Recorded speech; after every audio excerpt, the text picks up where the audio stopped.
우리 김훈 씨가 생각하시는 영업이라는 부분 어떤 부분이라고 생각하십니까? 예, 뭐 영업에도 뭐 이렇게 종류가 이렇게 다양하지만 또 이렇게 저도 그 전에 이제 보험 영업이라는 게 사람들이 이제 영업 중에서도 제일 힘든 영업 중에 하나고 또 사람들한테 인식이 아직까지 그렇게 좋지 않은 거는 그렇죠. 사실입니다. 예.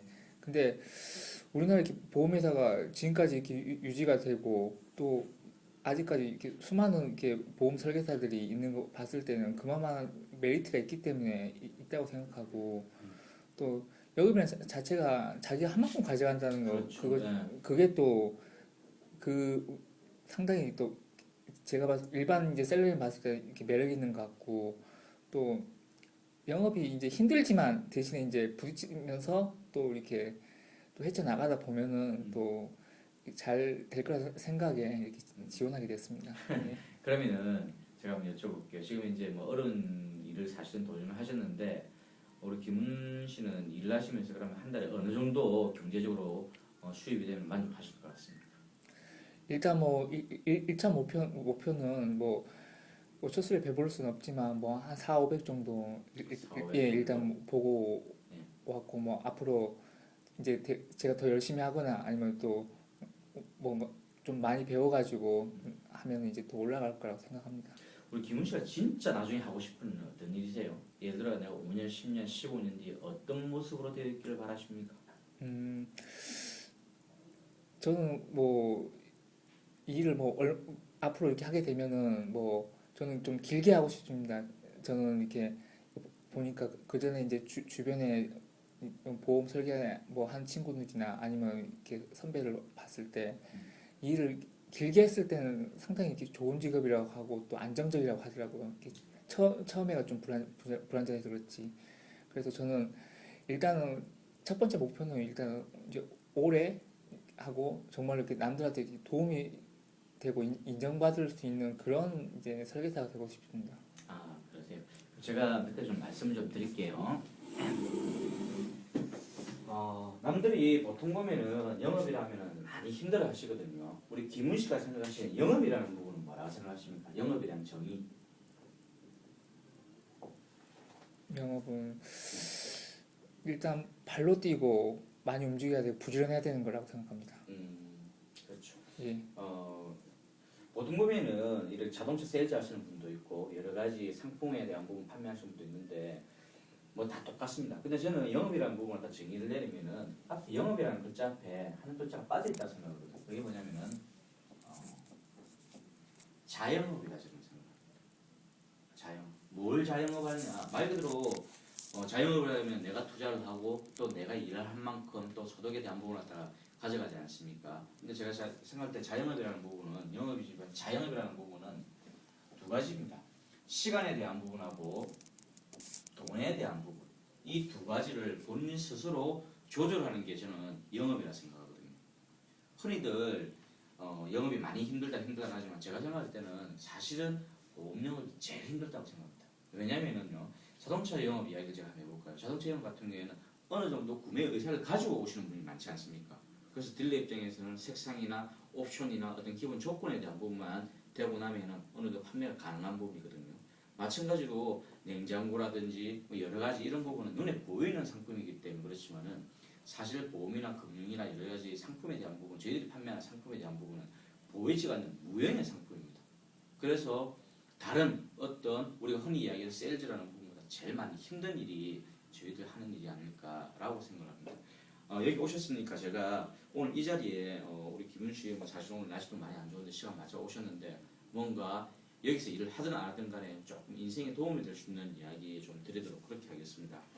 저도 이렇게 살아보니까 뭐 조금 선배 입장에서 여러 가지 느낀 부분이 있던데 물론 그렇게 생각합니다. 우리 오늘 김문 씨가 여기 오셨던 자리 자체는 뭐냐면 지금 현재 앞에 일을 하고 계시던 그 현업에 대한 부분 어느 부분인지 일단 일정적인 만족이 사실은 안 됐을 거고 또 향후 5년 뒤, 10년 뒤의 내 모습에 대한 부분 명확한 어떤 비전에 대한 제시가 안 됐기 때문에 오늘 저하고 이렇게 이 자리에 같이 있지 않나 생각이 듭니다.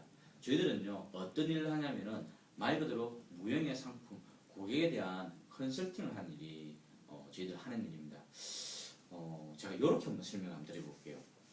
지금 어차피 결혼을 하셨고 가장에 대한 부분이니까 가장에 대한 부분은 어떤 아빠에 대한 부분은 뭐랄까 정신적으로 가정을 지키는 울타리 역할도 하지만 사실 외적으로 더 중요한 부분은 뭐냐면은 가정의 주 수입원 돈을 벌어오는 입장이라는 부분도 사실은 무시를 못하는 부분입니다. 그죠? 어떻게 공감하십니까? 예. 네. 제가 이렇게 한번 저희들 하는 일에 대한 부분을 이렇게 제가 한번 풀어보겠습니다.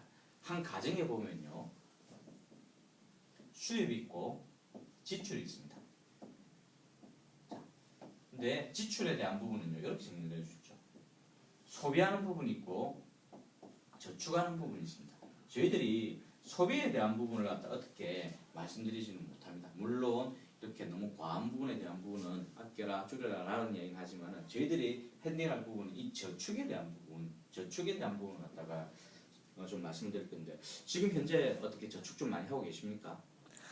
생각보다 그렇게 많은 저축을 하지 못했습니다. 지금 이제 한 달에 어느 정도 저축하고 계십니까? 한 달에 제가 200을 기준으로 삼으면 한 50 정도? 50 정도요. 예. 지금 이제 월 이렇게 정리식으로 매월 은행에 저축을 하시면 금리가 어느 정도 되는지 알고 계십니까?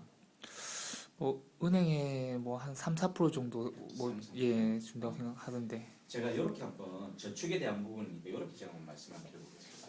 자, 우리 김훈 씨가 자 1년 12달 기준으로 해가지고 한 달에 100만 원씩 저축을 들어갑니다. 한 달에 100만 원. 자, 100만 원 들어가게 되면은 자 지금 이제 뭐 예를 들어 여유 있게 잡아가지고 4%라고 제가 이야기를 한번 해보겠습니다. 4%. 자, 근데 첫 달에 들어가는 부분은 어때요? 4% 곱하기 100만 원 곱하기 12달분에 12달이 다 해당이 됩니다. 그죠? 근데 그 다음 달 들어가는 건 어때요? 100만 원 곱하기 4% 곱하기 12달분에 11달이 해당이 되겠죠. 그러면 이제 다음은 10달, 9달 쭉 줄어들겠죠. 그래서 마지막에 들어가는 건 어떻습니까? 100만 원 곱하기 4% 곱하기 12분의 12달분 한 달에 해당이 되죠. 자, 그리고 1년이 끝났습니다. 1년이 다 끝나고 난 뒤에 적금이 끝나고 난 뒤에는 돈을 타려고 하니까 적금을 타려고 하니까 뭘 떼죠?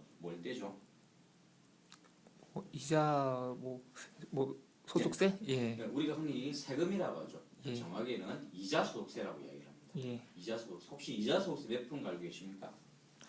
뭐 10몇 프로 정도라고 예. 예, 하던데. 15.4%의 이자 소득세가 됩니다.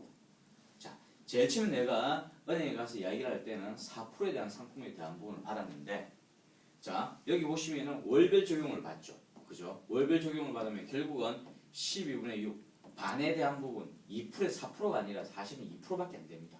이 2%에 대한 부분 그 다음에 또 여기서 2%에 대한 부분에서 이자 소득세를 떼게 되는 부분이죠.